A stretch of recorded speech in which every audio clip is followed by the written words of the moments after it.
Power BI-də bookmark menüsünə baxırıq. Bookmarka view tabından daxil olmaq mümkündür. Bookmarka daxil olaq. Add-i seçirik. Yəni əlavə edirik bir dənə bookmark. Üstünə 2 dəfə toxunmaqla adını dəyişək. Janr qoyaq. Bookmark hissəsinin sağında selection-ə daxil olmaqla bütün vizual hissəsində kartları, pie chartları falan görmək mümkündür. Biz istəyirik ki, janrı seçəndə janr pie chartı görsənsin. Amma saç kateqoriyasını görsənməsin. Ona görə selection hissəsindən saç kateqoriyasını hide edirik. Bu kifayət eləmir. Janrın üstünə gəlməklə mouse'un sağ düyməsini klik edib update edirik. İndi bir dənə də add edib, indi isə buna saç kateqoriyası adı veririk.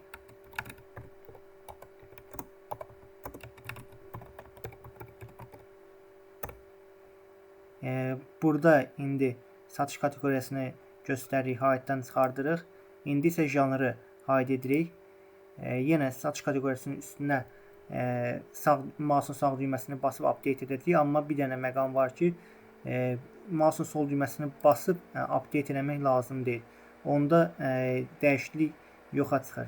Göründüyü kimi saç kateqoriyası əvvəl kimi hide olur, janr görsənir. Biz yenə bunu hide'dan çıxardıb janrı hide edirik. Əgər yenə mouse'un sol düyməsini bassaq, yenə dəyişiklik ləğv olunacaq. Əvvəlkinə qayıdacaq. Bir də baxaq, mouse'un sol düyməsini basanda dəyişiklik ləğv olunur.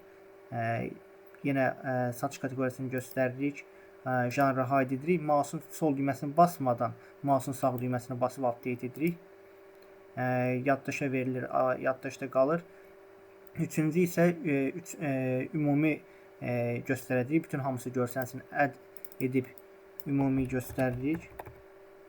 Burada isə hamısını göstərmək üçün janrı da hide'dən çıxardıb yenə mouse'un birbaşa sağ düyməsini basıb update edirik.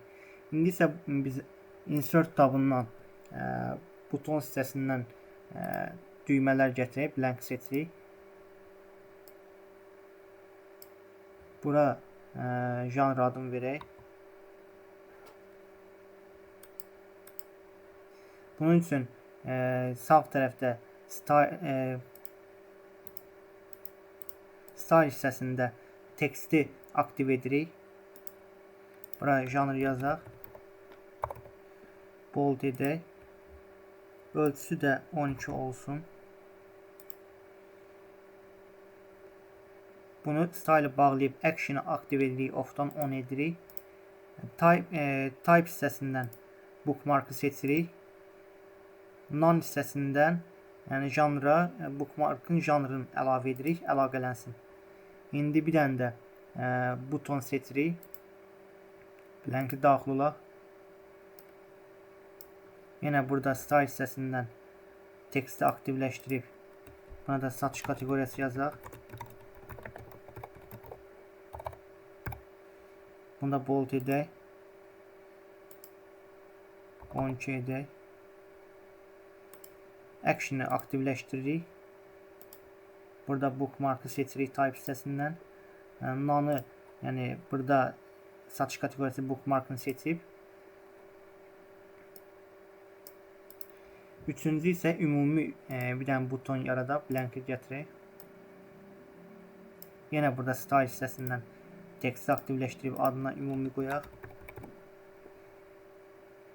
Bold edək, 12 edək ölçüsün. Action'ı aktivləşdirib type'da bookmark'ı seçirik. Bookmark hissəsindən isə ümumini aktivləşdiririk. İndi baxaq.